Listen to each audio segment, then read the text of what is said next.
this is Charlie from Adventures with Charlie, and today I'm going to give you my review on Ron's Gone Wrong. Barney is the only kid in his middle school not to have the must-have toy, the Bee-Bot. That is until the day after his birthday, when his dad and grandma get him one.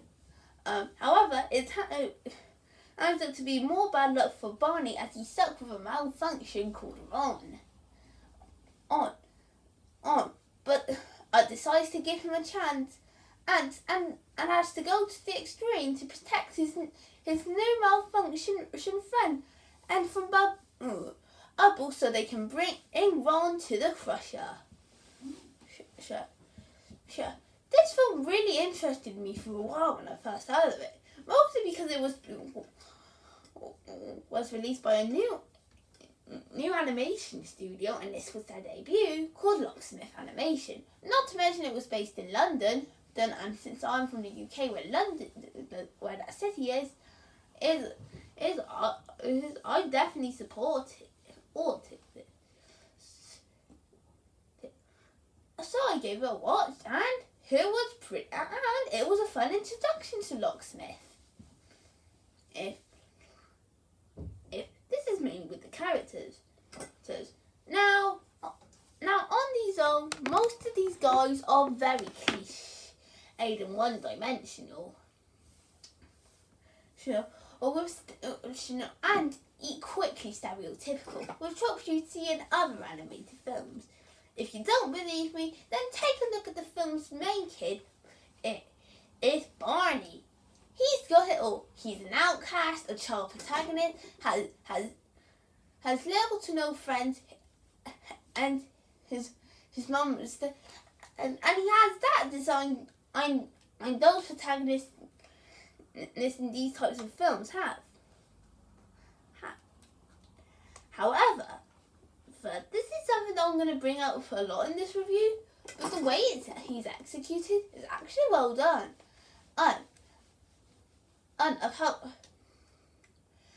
How he is the only one not to have a friend or Bee-Bot.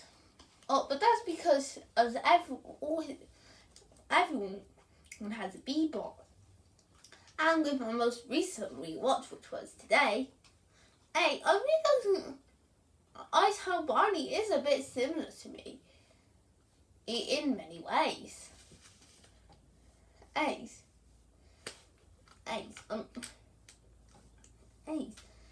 So he is actually someone I can relate to.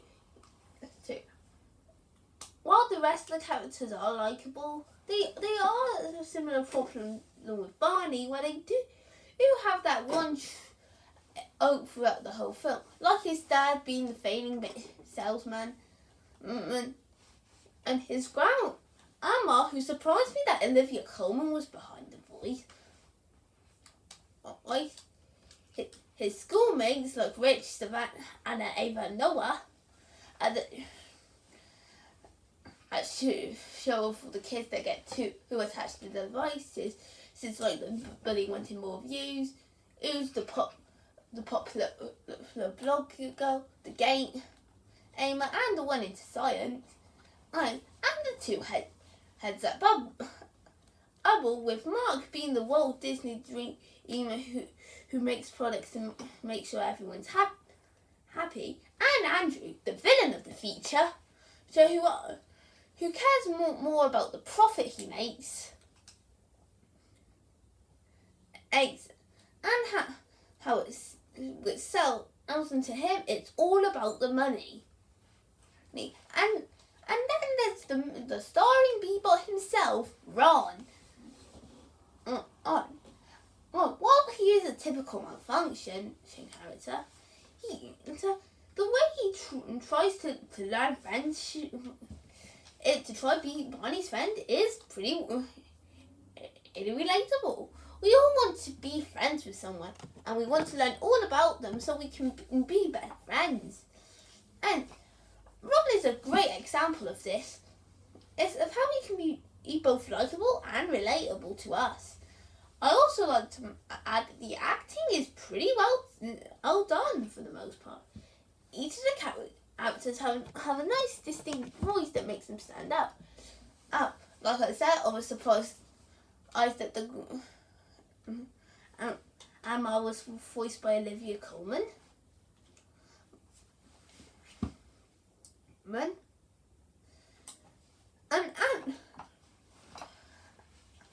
some of the others, like Kylie Cantrell and Savannah. And I do fit the characters' personalities not quite nicely. So maybe they're not the most original characters, but they are likable in their own way. Now let's get on to the story, which is probably a similar case to the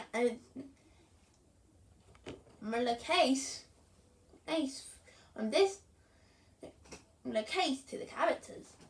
On its own, the story does feel kind of predictable. Mainly how it's about outdone Arnie and Ron. On with this is extra unique friend, and who's not like human. And it does follow some traits that you find in family films recently, like the friendship with its ups and downs, and the outcast. That's just to name a few. However, this film is really well executed with the characters, and the same can be said with the story. It's not the most original plot out there, but the film really executes it to be creative.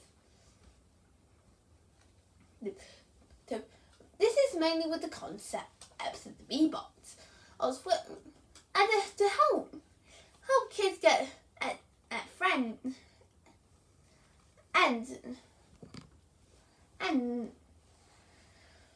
and so they can be their best friend, and as well as and it also brings a nice message of friendship and a lot of heart, mainly with the friendship between Barney and Ron.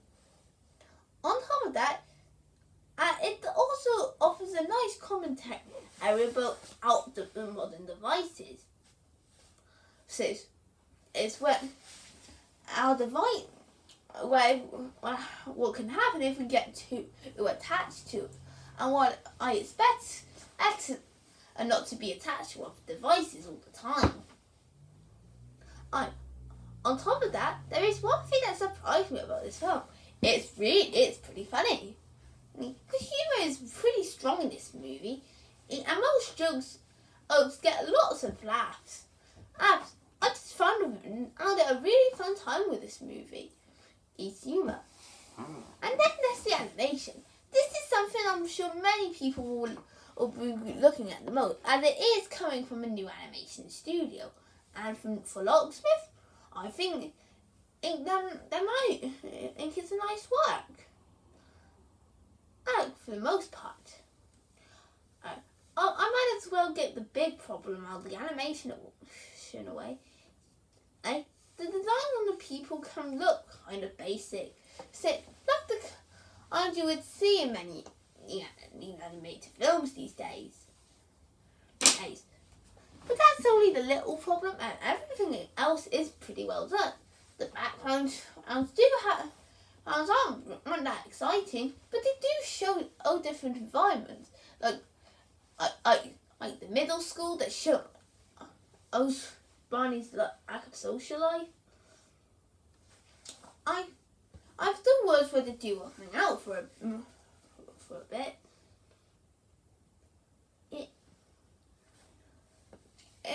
Not to mention Barney's house, which was given a nice look to it. And mainly the look of Bubble.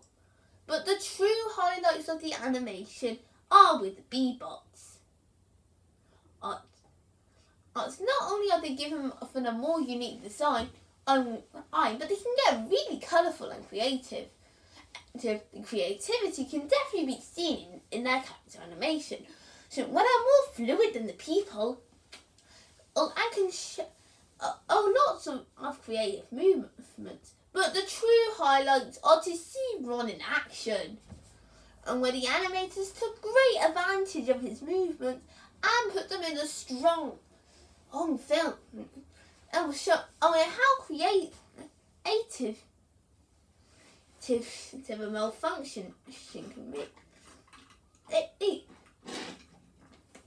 This shows how Ron might be a malfunction, but the animators have fun making this glitchy version of the thing they created. So overall, for Octopus' first attempt, and it's nice to see how this film is like our star in Bebop. Ron's Gone Wrong can be frustrating at times, but at the end, you can't help but smile at it. Sure, the story ain't anything exciting, and the characters aren't that great on the surface. But both of them are executed really well. Actors are executed nicely.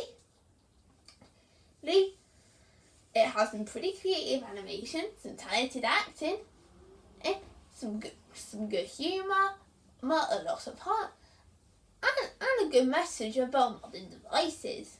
This won't be the kind of film where you'll be rushing to go see. But if you are interested in films about modern technology, similar to films like The Mitchells vs. the Machines, then chances are you're going to have a pretty good time with this one.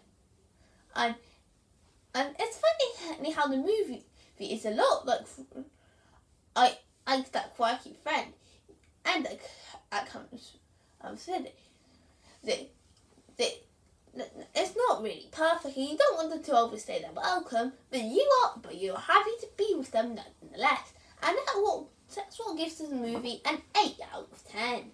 So I hope you guys enjoyed this video. Feel free to comment, like, and subscribe, and I will see you next time. Bye!